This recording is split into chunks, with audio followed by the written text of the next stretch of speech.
Hi friends, TGPSC group 1 divisional bench case ఈరోజు hearing అయితే రావడం జరిగిందండి. సో విషయానికి వెళ్ళే ముందు ఒక చిన్న అనౌన్స్మెంట్ అనమాట. సో ఏదైతే year round of current affairs ఉన్నదో జనవరి నుంచి డిసెంబర్ వరకు దాదాపుగా 25 నుంచి 30 టాపిక్స్ వరకు కవర్ చేసామండి. ఈ పీడిఎఫ్స్ కేవలం 100 రూపీసే ఇస్తున్నాము. ఇక్కడ మీకు ఫోన్పే అండ్ వాట్సాప్ నెంబర్ ఉంటుంది. Interested candidates PhonePe receipt 100 rupees పంపిస్తే మీకు దీనికి సంబంధించినటువంటి పీడిఎఫ్స్ పంపిస్తానండి. సో ఇక్కడ చూసుకున్నట్లయితే టీజీపీఎస్సీ గ్రూప్ 1 సంబంధించినటువంటి డివిజనల్ బెంచ్ కేసు ఏమైందంటే, ఈరోజు గ్రూప్ 1 పై ఫైల్ అయినటువంటి అన్ని కేసులు కూడా అపీల్ అండ్ హియరింగ్కి వచ్చాయండి. అయితే అడ్వకేట్ జనరల్ గారు ఏం చెప్పారంటే, దాదాపు 3 గంటల పాటు దీనికి సంబంధించినటువంటి వాదనలు అయితే చెప్పడం జరిగింది. ఏదైతే మనకు సింగిల్ బెంచ్ తీర్పు, గతంలో మనకు సింగిల్ బెంచ్ తీర్పు ఏదైతే తీర్పు ఇచ్చిందో, ఏదైతే రీమెయిన్స్ అది రీవాల్యుయేషన్స్ చేయాలనేసి 8 మంత్స్ లోపల చేయాలనేసి ఏదైతే గతంలో చెప్పారో దానికి సంబంధించినటువంటి వాదనలే ఇప్పుడు ఇక్కడ చెప్పడం జరిగింది. సో ఇక్కడ సింగిల్ జడ్జి గారు దగ్గర చెప్పినటువంటి పాత మాటలు ఏదైతే గురించి చెప్పారో, సో దానికి సంబంధించినటువంటి విషయాల గురించే చెప్పారు. రేపు కూడా దీనికి సంబంధించినటువంటి వాదనలు అయితే కొనసాగుతాయండి. దీనికి సంబంధించినటువంటి వాదనలు కూడా రేపు కొనసాగుతాయి. ఐటమ్ నెంబర్ రేపు సంబంధించినట్టు చూసుకున్నట్లయితే 102 నుంచి 119 వరకు కోర్ట్ నెంబర్ 1లో కూడా ఇక్కడ రావడం జరుగుతుంది. దాదాపుగా 2 నుంచి 3 డేస్ ఈ యొక్క కేసెస్ను వినాలనేసి జడ్జి గారు ఇక్కడ చెప్పడం జరిగింది. సో దాదాపు కూడా టీజీపీఎస్సీ గ్రూప్ 1 కేసు పైన మళ్ళీ ఒక 2 కొత్త ఏదైతే కేసెస్ కూడా ఫైల్ అయినాయి అన్నమాట. ఒకటి జెల్ పెన్ సంబంధించినటువంటి వివాదం, జెల్ పెన్ సంబంధించినటువంటి ఒక వివాదం అయితే, రెండో విషయం ఏంటిదంటే పాత ఏదైతే సింగిల్ బెంచ్ తీర్పు ఏదైతే ఉన్నదో ఆ సింగిల్ బెంచ్ తీర్పు సంబంధించినటువంటి అమలు చేయాలి అన్న ఉద్దేశంతో కూడా దీని గురించే చెప్పడం జరిగింది.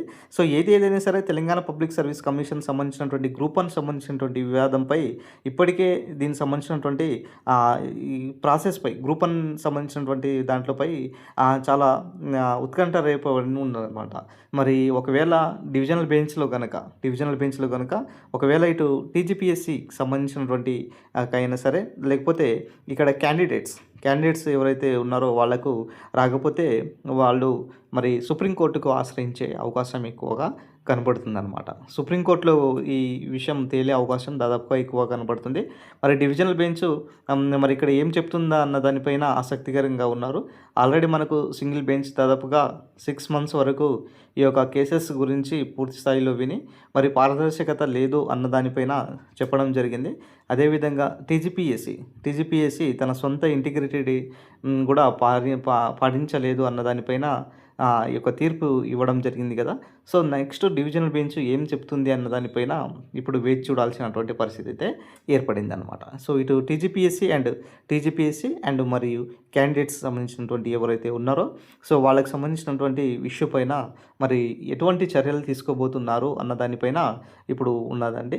సో ఏదైనా సరే, అటు తెలంగాణ పబ్లిక్ సర్వీస్ కమిషన్ అయినా సరే, ఇటు క్యాండిడేట్స్ అయినా సరే, ఈ రెండు సంబంధించినటువంటి అభ్యర్థులకు ఈ కేసెస్ ఏం జరగబోతుందన్న దానిపైన ఇప్పుడు ఆలోచనలో ఉన్నారనమాట.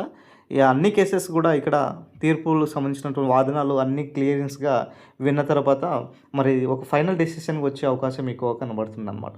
అటు Telangana public service commission and APPSC public service commission మరి ఒక డెసిషన్కి రాబోతుంది.